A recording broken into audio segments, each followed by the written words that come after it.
연초 이후 주식시장 흐름이 심상치가 않습니다. 투자 경험이 오래되지 않은 분들은 처음 겪어보는 이 상황이 굉장히 당혹스러울 것 같은데요. 오늘은 연초 이후 주식시장을 간단히 돌아보고 나스닥 그리고 나스닥 100 3배 레버리지 ETF죠. TQQQ 과거에 얼마까지 하락했었는지 돌아보려고 합니다. 연초 이후 주식시장에 난리가 났습니다. 2022년 1월 23일 종가 기준 S&P 500이 마이너스 7.7%, 나스닥이 마이너스 11.9% 하락했습니다. 코스피를 비롯해서 다른 나라 다 곡소리 나도 진짜 견고하게 우상향하던 게 바로 미국인데 연초 이후 양상이 완전히 바뀌었죠. 특정 국가가 아니라 선진국, 신흥국을 아우르는 글로벌 대표 주식시장 인덱스인 MSCI 올 컨트리 월드 인덱스가 마이너스 5.5%가 빠졌는데 코스피도 6.23%밖에 안 빠졌는데 미국을 대표하는 인덱스 두 개가 나란히 이렇게 빠져 있죠. 특히 기술주 중심 한국인이 사랑하는 인덱스 나스닥은요, 두 자릿수 하락률을 기록을 하고 있습니다. 요즘 언론에서 대세 하락장이라는 표현을 쓰는데요. 대세 하락 기준이 딱 정해져 있는 것은 아니지만 보통 10% 정도 하락을 하면 대세 하락이라고 이야기를 합니다. 하락폭도 하락폭이지만요, 기술적으로 봤을 때 이 회색선 121선의 지지를 못 받고 완전히 내려와 있는 모습입니다. 저는 기술적 분석을 참고하는 편은 아닌데 적어도 나스닥 그리고 S&P 500만 봤을 때는 이 121선은 과거에도 상당히 유의미한 지지선으로 작용을 했었습니다. 보고 계시는 차트는 S&P 500과 S&P 500의 121선인데요. 2018년 미중무역 분쟁 터졌을 때 2020년 코로나19 정도를 제외하면요, 이 회색선인 121선에서는 지지를 받는 것을 보실 수가 있고요. 121선을 일시적으로 하회를 하더라도 다시 반등하는 흐름이 이어졌는데 이번에는 와장창 무너져 내렸죠. S&P 500뿐만 아니라 나스닥도 마찬가지입니다.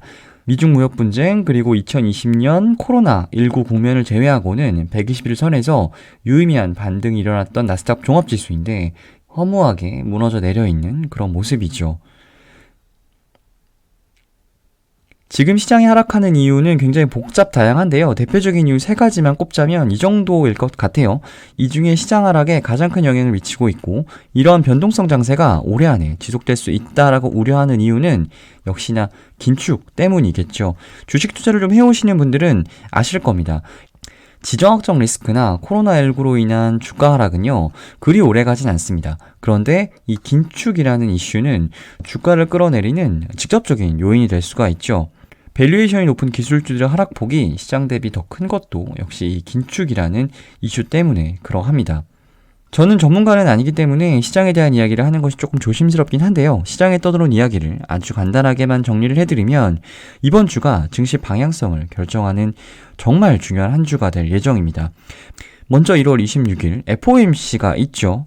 긴축이라는 방향은 이미 정해졌습니다. 시장 참여자들 역시 연준이 이 방향을 되돌려 줄 것이라고 기대하진 않아요. 하지만 문제는 속도죠.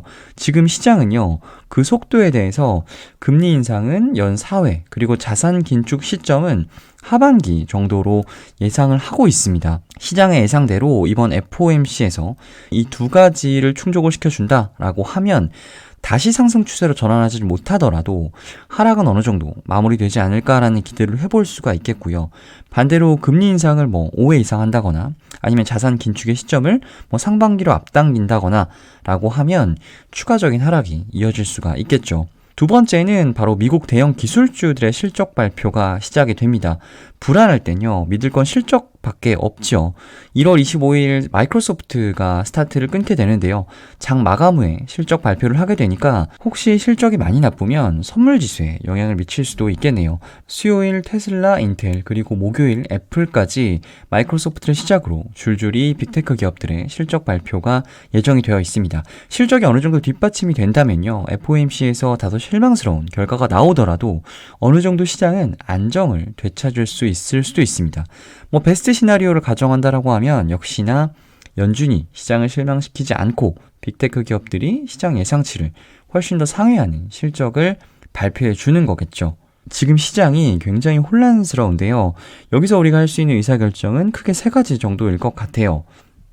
성장주에 대한 밸류에이션은 다소 축소가 될 수 있겠지만 그래도 견고한 성장을 이어갈 수 있는 성장주들을 선별해서 오히려 분할 매수로 모아갈 수 있는 기회로 활용할 수가 있겠고요. 그게 아니라면 역사적으로 약세장에서 높은 하락 방어력을 유지해왔던 퀄리티 주식, 배당 성장주들의 비중을 늘려나갈 수도 있을 겁니다.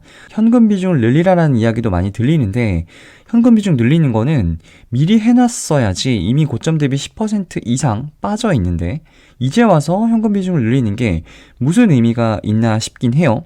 만약 나는 보유하고 있는 현금이 넉넉진 않다. 그런데 현금을 늘리고 싶다. 그래서 주식을 매도해야 한다.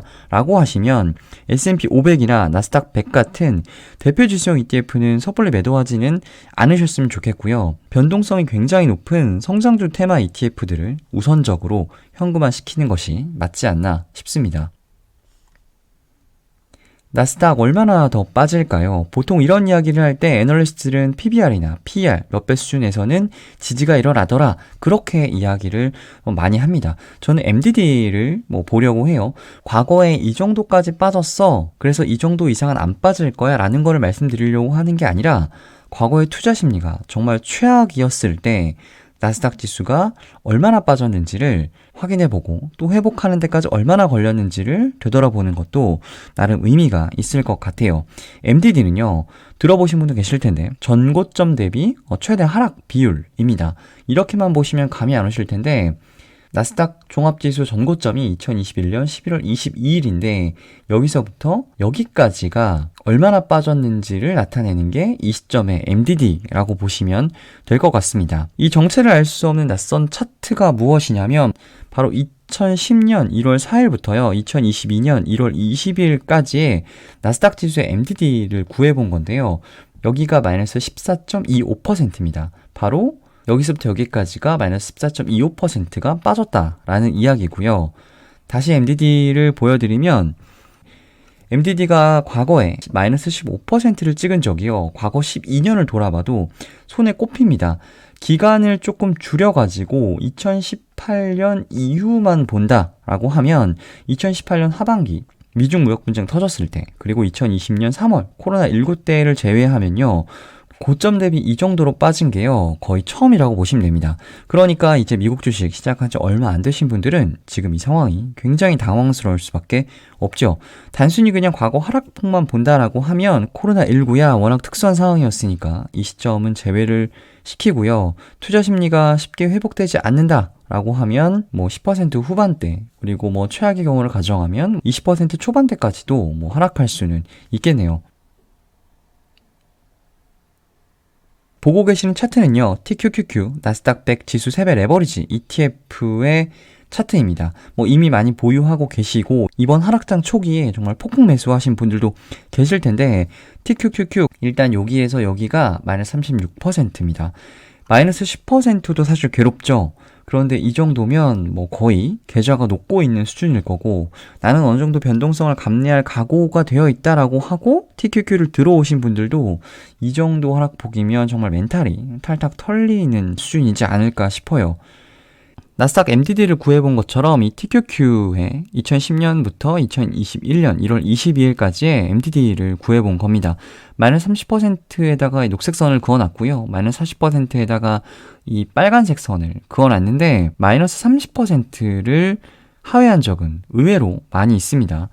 코로나19 이후에만 봐도 2020년에 몇 차례가 있었고 2021년 2월 시장금리가 튀면서 나스닥이 조정을 받았을 때도 TQQQ는 고점 대비해서 마이너스 30% 밑으로 떨어진 적이 있었습니다. 그런데 MDD가요 마이너스 40%를 기록한 적은 몇 번 없어요. 코로나19 이후 처음으로 만약 여기까지 내려온다라고 하면 MDD가 마이너스 40% 이상을 기록을 하겠네요. 개인적인 바람이 어느 정도 섞여 있긴 합니다만 2018년 수준으로 하락하진 않을 거라고 생각을 합니다. 이때와 비교를 하면 지금 빅테크 기업들이 비교할 수 없을 만큼 많은 돈을 벌고 있고 시장 참여자들의 신뢰를 얻고 있기 때문에 주가가 어느 정도 빠지면 반발 매수가 또 들어올 거라고 생각을 합니다.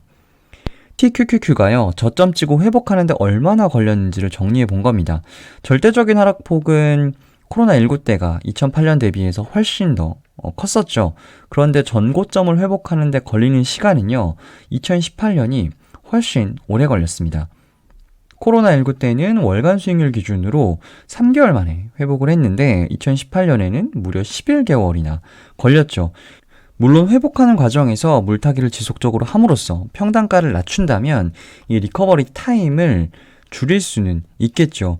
하지만 계속 물타기를 할 수 없는 분들도 분명히 계실 거예요. 그런 분들이라면 레버리지 ETF는 적당히 손절하는 것도 기술입니다. 그렇지 않으면 진짜 생각보다 그 기다림의 시간이 길어질 수가 있어요. 물론 TQQQ 과거 흐름을 보면요. 역시나 존버는 승리할 가능성이 굉장히 높기 때문에 나는 정말 오래 몰려 있어도 상관이 없는 자금으로 투자를 하고 있다라고 하시면은 상관이 없죠. 하지만 그게 아니라면 개인적으로는 레버리지의 비중은 적당히 줄일 필요가 있어 보입니다. 기술주들에게 그 어느 때보다 피말리는 일주일이 될 듯 싶은데요. 시장이 빨리 안정을 되찾았으면 좋겠습니다. ETF 읽어주는 남자, 오늘은 여기까지입니다.